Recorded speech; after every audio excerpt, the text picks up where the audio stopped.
Hello everyone, it's Eman and Liz here, and today we are going to be talking about having support systems while working in business. At least for me, I've always been, I started by myself, I got the experience by myself, but then along the way, because of that initiative that I took by myself, I met other people along the way who supported me in the process. So support might not come, at the very beginning. But when you take that initiative to do the things that you want to do and to achieve the things that you want to achieve, I truly believe that you attract similar people along the way. And those type of people, it's better to get support from those type of people because they have the same goals in mind. You're not getting, the fake support from people who want nothing to do with it. Like I know some people who just absolutely want nothing to do with entrepreneurship. Those are not the type of people you want support from, because it's not the same as support from somebody who is on the same path as you. You guys might not be doing the same thing, but you guys have a similar goal in mind. So, and at the same time, if it's support from somebody who is going through something similar as well, they understand what you're going through.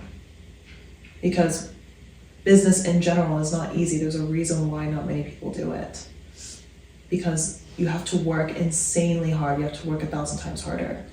And you might not see money there for a while. And then by the time you finally see money, it's a lot of people aren't willing to take that time, to wait that period. Because that's the thing, it's majority just patience and consistency. I feel like just having that support in general, that's the reason why, I only surround myself with people who genuinely do support me. And you can feel it, because it is a very lonely journey. It can be incredibly lonely sometimes. When you're spending the late nights completely by yourself until 5 or 6 in the morning. Or when you're not hanging out with friends because you're sacrificing that time so you can work on this stuff. Or when you can't spend time with your family because, you gotta get stuff done. It's a very lonely process, but it's nice. It's very nice to have, some people along the way to be there with you. And even if that's not your family or that's not your closest friends or whatnot, then if you're already putting yourself on the path to achieve what you want to achieve, it's only a matter of time until you attract people who are doing the same, who will eventually support you. Yeah, that's true. I really have nothing to say to that. That's very true. When it comes to support systems, do you get most of your support from your friends or your family? Well, the support comes in the shape of, where's the money? You've been doing this, give me where's the money, from my family. Yeah. So it's not like they don't really, I don't think they care too much about why I do that, as long as there's as long as you're making money off of it. Yeah. So as long as there's a result, they really don't really care too much in regards to this.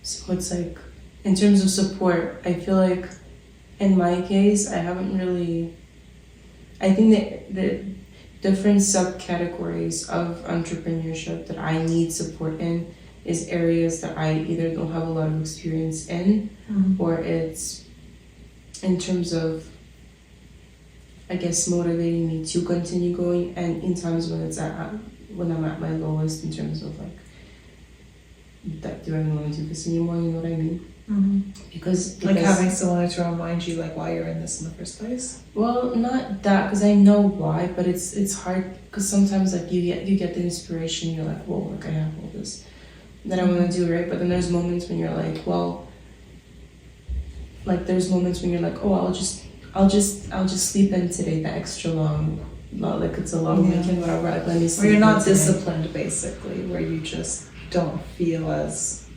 motivated to keep it going. I guess so. But I feel like the thing is with me too. When it comes to discipline, and it's a quick side note. I think everybody has a different level of how easy it is for them to get not just discipline, but turn something into a habit. I read that somewhere that people with let's say ADHD or similar kind of what's called mental abilities or kind of like people that fall under the category of ADHD or something that has to do with attention and everything, for them developing a habit takes either twice or 3 times as long as it takes for a regular person. So for me, I have very few habits. And I'm not saying I have ADHD because I haven't been, whatever, that's not the point. But the point is, I've just noticed, just based off of this alone, I've noticed that for me, when it comes to habits, I don't have a lot of habits. I have to consciously force myself to do every single thing, from brushing my teeth to washing my face to whatever else it takes. I have to consciously make that decision every single day. None of it has ever become a habit for me. So for me, when it comes to discipline as well, it's something that I can get into a routine, but it's not a habit. It never becomes a habit. Having a support network of people that are also in the creative field, or if it's a business partner or somebody who is, who does something very similar to what you're doing or in a similar field, it's very helpful when you can talk to them about this, or even just work together on your own projects, but in the same space. It can be very helpful. Sorry, I lost my voice there. It can be very helpful to, just kind of feed off each other's energy in that sense. Yeah. That's what I think. Yeah.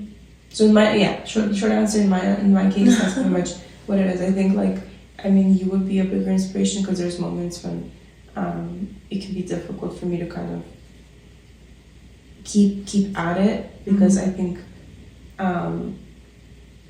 it can be very easy to just kind of let it go after some time, because you're like, well, I'm not seeing the results I want as quickly. It's interesting because a lot of people actually stop working towards their goals because of that. Because they don't see the results as easily as they think they should have. Even for me, that actually shows up mostly when I'm working out and I'm taking care of myself. I tend to fall off the wagon. Session, you're like, where's the 6-pack? I literally I do one sit up and I'm like, where are my abs?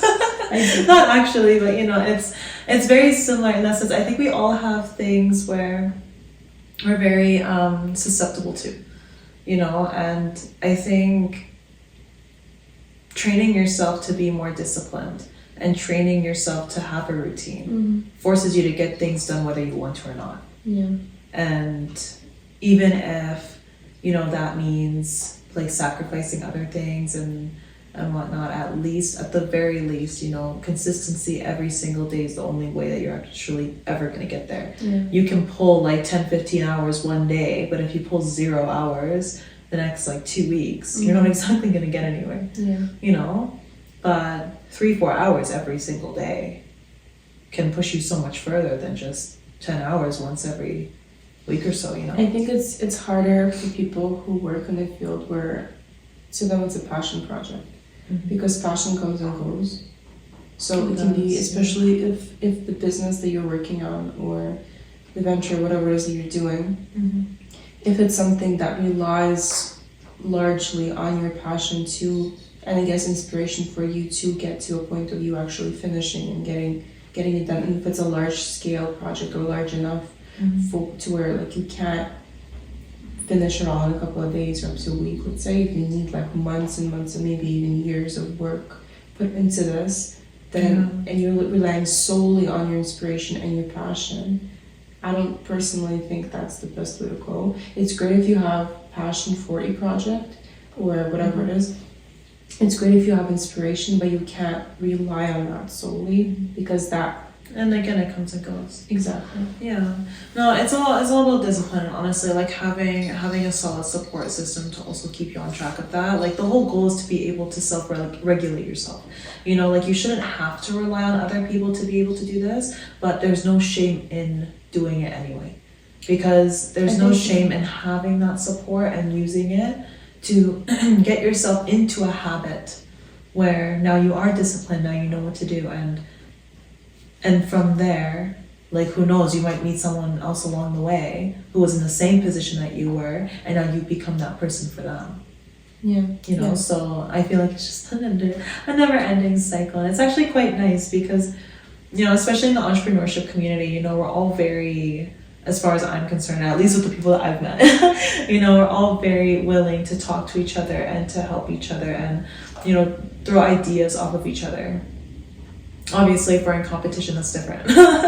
But, for the most part, I feel that entrepreneurs tend to be very, very willing to open their minds to meeting new people and, networking and so forth, because it really helps along the way. Like, part of entrepreneurship is opportunity and seizing that opportunity and making it worthwhile. Like, when you're an entrepreneur though, you tend to be more like aware of these things. You tend to have another eye for it. And you tend to look more often than the average person because you have something in your mind that's just going and going and going. So wherever you go, that's kind of playing in the back of your head, so you're more aware of it. The average person who doesn't think about entrepreneurship at all and doesn't really, doesn't care for business, doesn't care for, this type of stuff, they just enjoy going to their job and go home and do whatever as they please. Like, they might not be as aware of these different opportunities as an entrepreneur would be. And part of being an entrepreneur, I feel when you start a business, apart from, having, some type of support system, because sometimes you just don't have it at all. Sometimes you just don't have a support system and you're in it by yourself. Like, you become your own support system.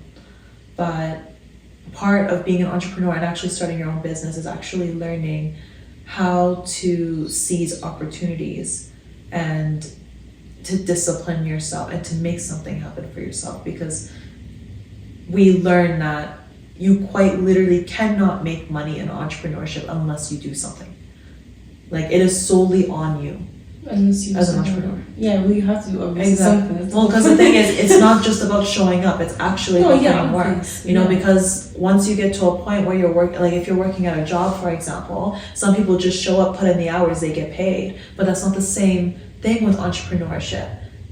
You have to put in the time, and you have to put in the work, and you have to be patient. And you have to keep going and going and going. So a lot of people don't have the patience for that. For the most part, when you have a support system while you're doing something that's considered, not exactly the norm. But you know what? I feel like this generation is slowly starting to make it a norm. A lot more people are looking for passive income. We're starting to do more things online. There's so many communities out there that bring people together so you can have a support system. And actually, right now is a perfect time, but we also have a support system for you guys, for our entrepreneurs who are listening. We do have a support system for you. If you are looking for that, it's called the Visionary Network, and it is a Facebook group where all of us chat, and again, we all support each other. We throw ideas off of each other, and we specialize in digital marketing, web design, and brand development. So we give 50% off all of our services to anybody who's in that group, just to help you guys get on track. And we created this group for the exact same reason why we're talking here today, to be able to provide a support system to anybody who needs it. And I'll be sure to drop the link, in the description, and you guys can go ahead and join that, and we'll be very happy to have you in there. But yeah, I think that's a very nice note to end on. So Thank you for listening. Okay, thank you for listening. We'll be back.